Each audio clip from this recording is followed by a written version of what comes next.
just before we get into this week's podcast, I just need to say we had a few sound issues with the internet, so apologies beforehand, but hopefully the information that you would like to gain from this episode is still intact. But if you have any questions or didn't quite make out what we were saying, please drop us a line, and hope you enjoy this one. Welcome everyone to another episode of the Talk Time with Teresa Saunders, my colleague, and Meredith McCarthy. I have been practicing as a clinical hypnotherapist for many, many years, and I really enjoy drilling down into certain topics. So hopefully this one will be interesting for you guys out there. So welcome, Teresa. Thank you, Meredith. Welcome as well. Enjoying being here at the Talk Time. A week goes around quickly. It does. So we're going to be talking about ideomotor signals. So what are they? What are they?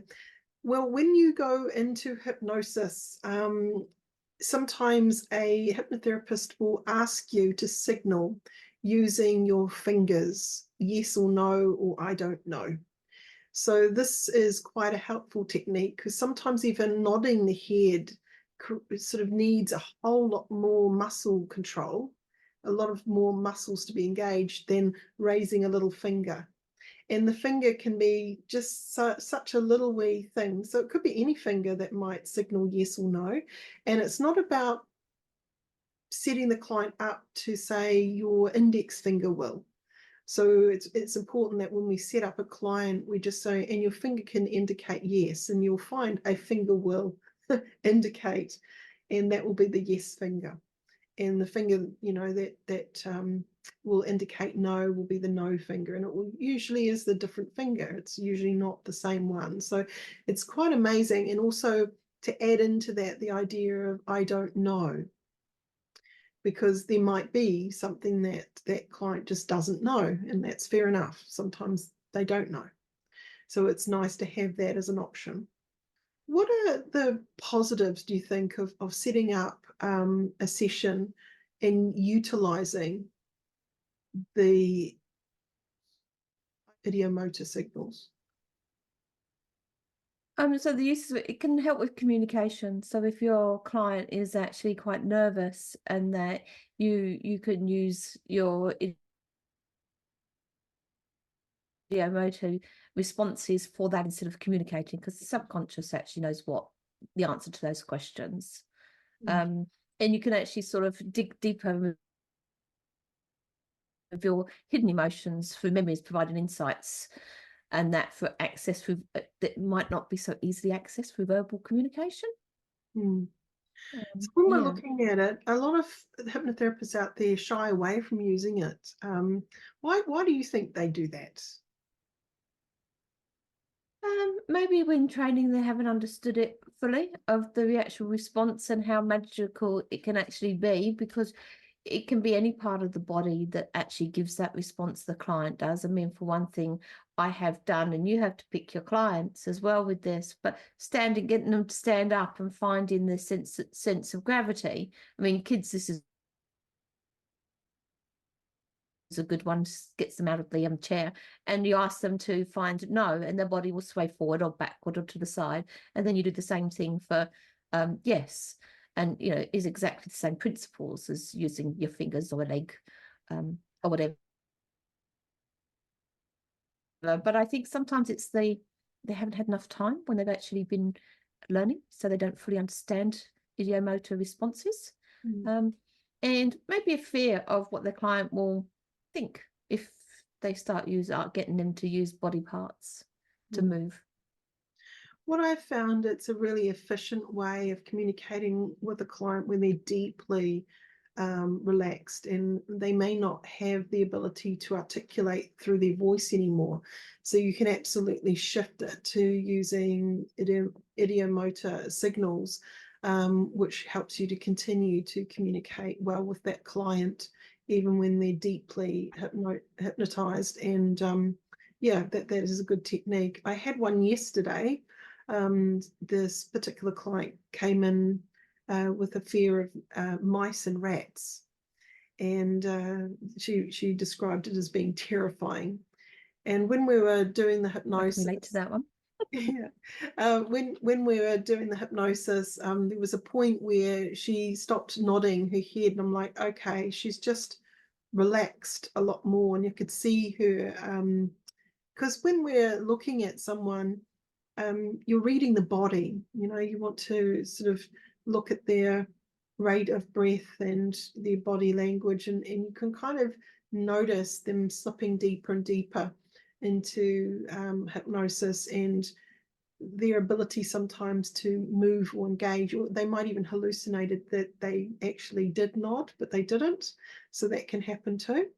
I just moved into, so, you know, instead of your nodding, just when you're ready, when you've done that, just indicate with one of your fingers, and up went her finger.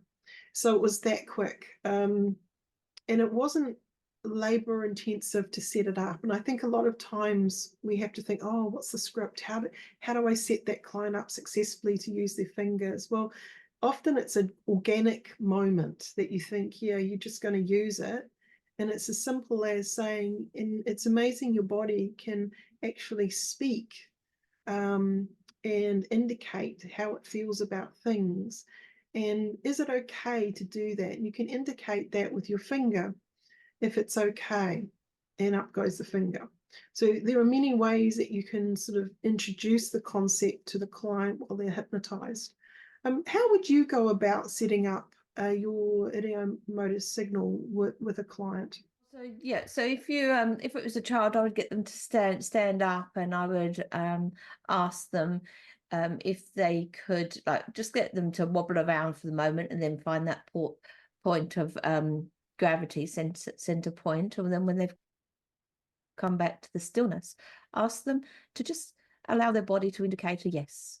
And then I'd look at where their body moves to, and then bring them back again to the center, and then ask them to show no. And often that is a different place. So one could be forward, one could be back, or it could be sideways, whichever indicates. And then you've got to remember to recalibrate that as well afterwards. And I think sometimes that might be something that people forget to do, is to calibrate Yeah. the system. So you Do you want to want to test give them. an So example of how you recalibrate someone so that people can understand what you mean? you want to calibrate them. So you just want them to you've got your yes and you've got your no signals that you've established, and then you you'd maybe just then use like a finger. You'd forewarn your client that you're actually going to use the hand, and then and you touch it when they say yes. Could you indicate yes? And you touch at that point of yes.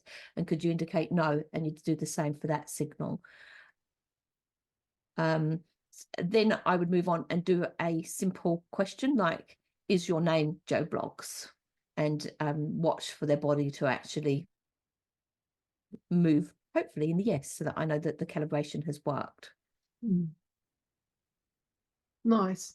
So, you know, when we're looking at qualifying a proper yes and a proper no and a proper maybe, yeah, it's nice to do that.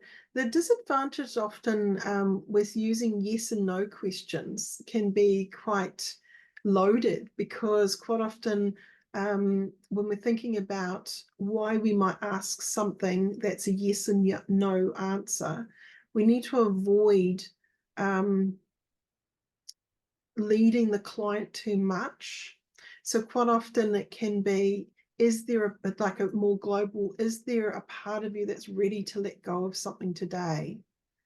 And just signal.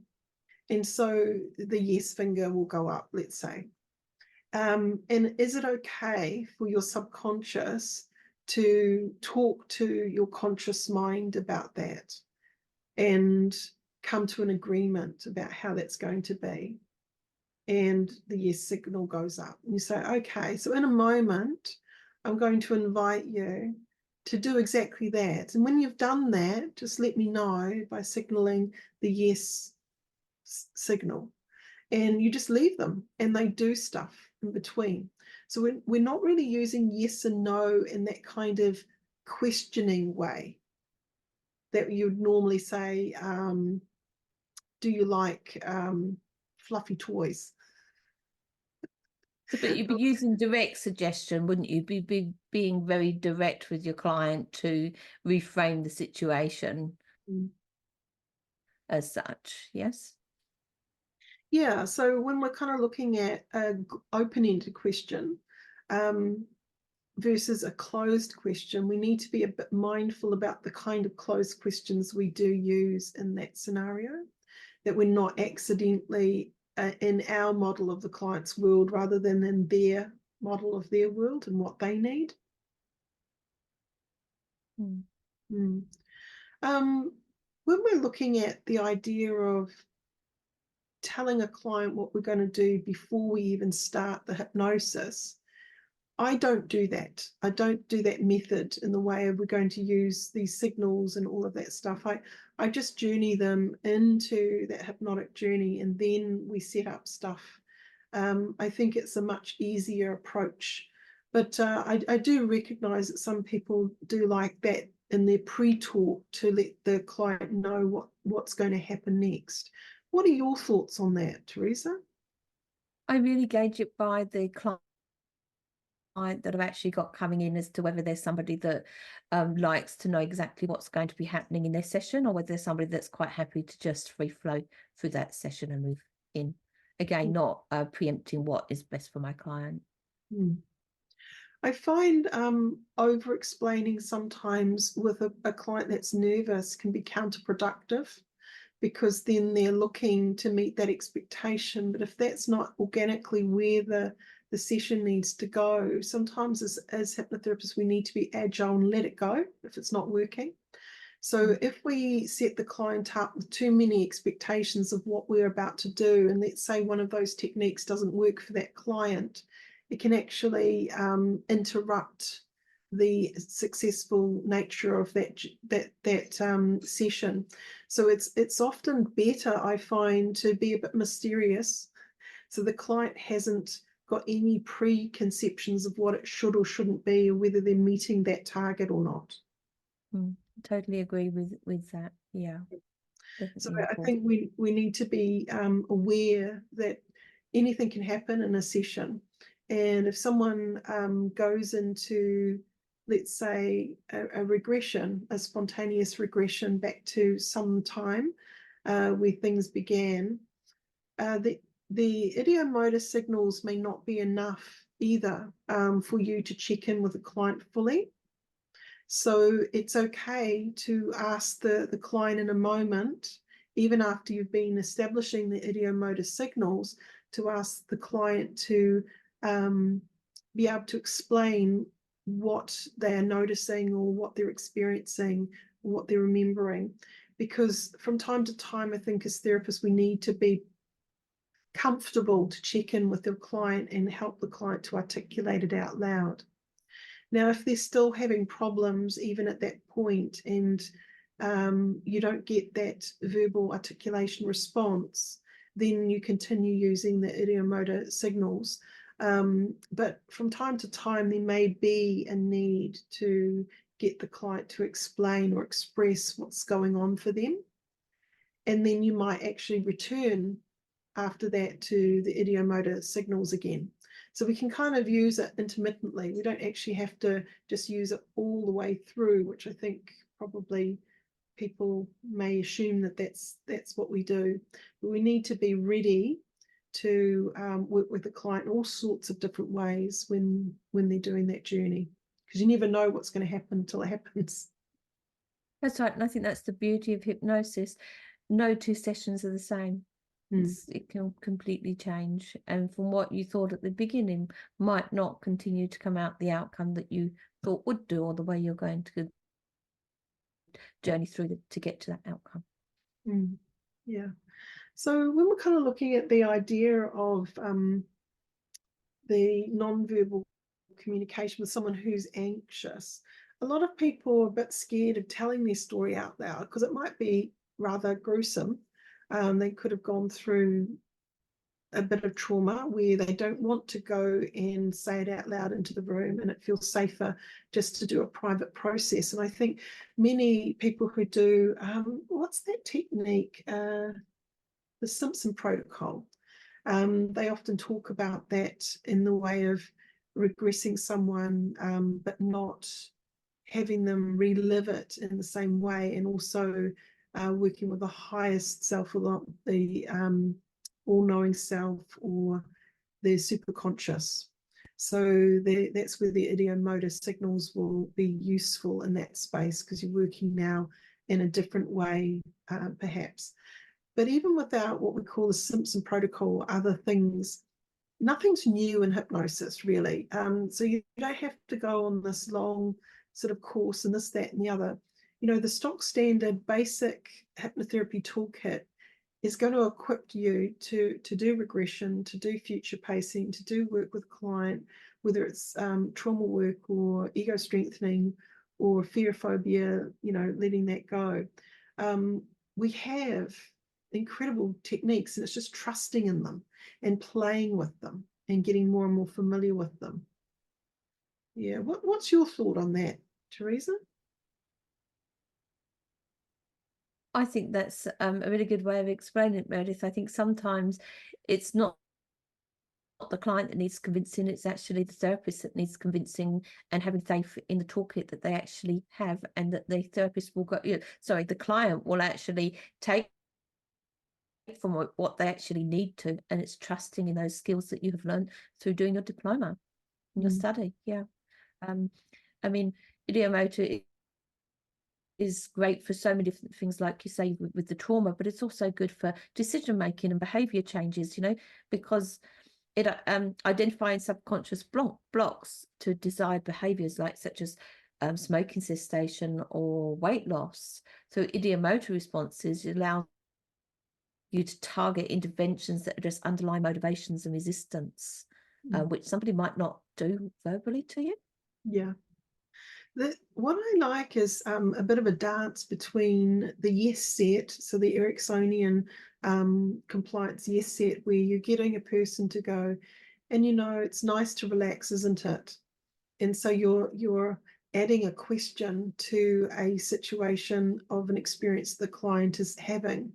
And isn't it interesting how easily we can resolve things when it's time? Nod your head if that's true. That's right.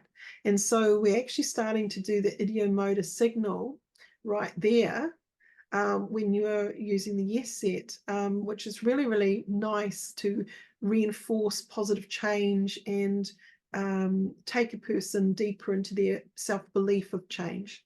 So we can play around with hypnotic language. We can use, these little wee movements of the body to indicate shift and change that helps a person deepen their resourcefulness and their ability to do that change. Yeah, we use a lot of the tools that we put different names to in hypnosis in everyday life anyway, without people realizing that it is actually a tool for hypnosis. Yeah. Are you familiar with the yes set? Have you used that much in your client sessions? I have used it now and again. I do use it. It's not a major go-to for me. But yes, I do use it. Not with all my clients. I do pick the clients that I actually use that with. As I say, I do use a lot of video motor skills more with children than with the adults. Yeah. But maybe I need to take a lesson from my own words there and have more faith in myself and doing it for the adults. I also sort of think Bob Burns, I'm not going to demonstrate it now, but the Swan protocol as well for the ideomotor. You Yeah. remember Bob Burns and the Swan? That's another form of ideomotor response.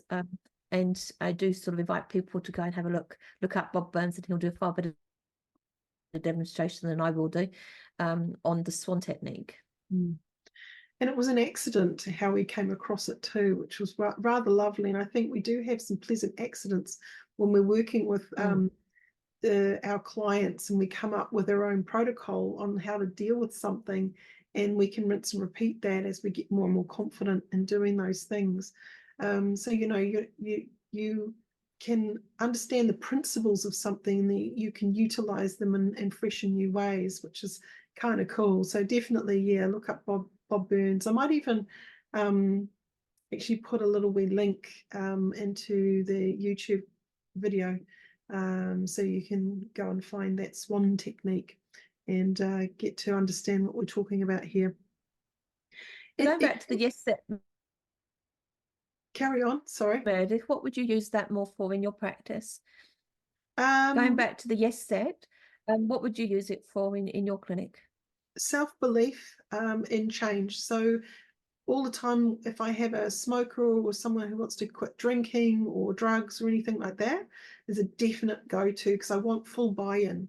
I want them to become awesome and compliant and yes, yes, yes. So if we have a compounding of someone agreeing, then we can put in the ultimate challenge, and they will agree to it. So they get into this rhythm of compliance, which goes beyond, under the radar, the critical radar. Yep, So it's behavior amazing. changes, it's great for. Yeah, so it's amazing how quickly that can really boost the confidence in a client. When they go out of the session, they're buzzing because they've just done yes a whole lot of times, and even agreeing to something and really being 100% with it. It's incredibly important, actually, at the end of those kind of sessions, for your client to be on cloud nine, believe anything can And happen. decision making is also another one there. Carry on, Teresa, sorry. Sorry. And decision making, you know, when your clients are facing complex decisions, you know, using your yes set for that can be a really good one again, because you're bypassing your verbal language and you're going directly to the subconscious for that answer. Absolutely. And after a while, when you set up and nod your head if that is true, you can actually stop saying nod your head when that's true, because they'll just start to nod their head. So this is their sort of unconscious or subconscious mind agreeing, yes, yes, yes. And they've forgotten that even they're doing it consciously. It just happens. Just as we are in a conversation, we agree with someone, we nod our head. And the response is that, you know, they're so non-intrusive as well. It's a gentle way to explore the subconscious material. Yeah, absolutely. There are some good reasons to use idiomotor signals, and I guess overcoming resistance is definitely a big one. So when we're kind of looking at that idea of a resistant client, we can bypass that critic and we can sort of take them deeper. And if you want to, use a depth argument, some people are on board with that and some people not so much. But there's definitely a superpower in it if you can engage the subconscious in a really coordinated and helpful way. Checking also, are there any other parts that don't want to change? And that is where the signal will come in loud and strong. And that's where you might want to deal with that part that doesn't want to change. So it's not all smooth sailing. Sometimes it's problem finding. It's like, is there a resistant part of that client? And the idiomotor signal is a really good way of finding out whether there is something at a core level that client needs to resolve before change can occur. And when you're using it on those when you're using the ideomotor response, like we've spoken before, it accesses deep-seated issues and can accelerate the therapeutic process compared to traditional talk therapy methods. I mean, that's my opinion. Obviously, other people may not agree with that, but I think it's really an efficient way of actually working with some deep-seated traumas and behaviors. Absolutely.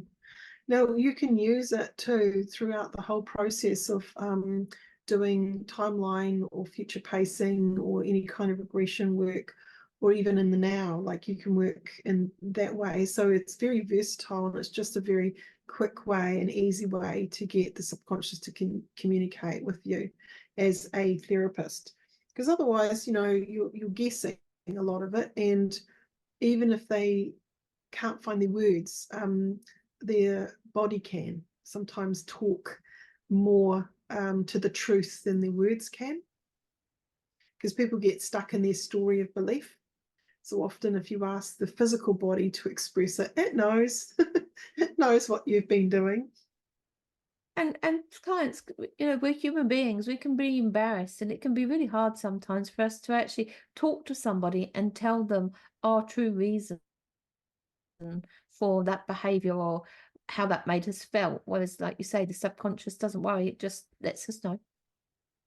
Absolutely.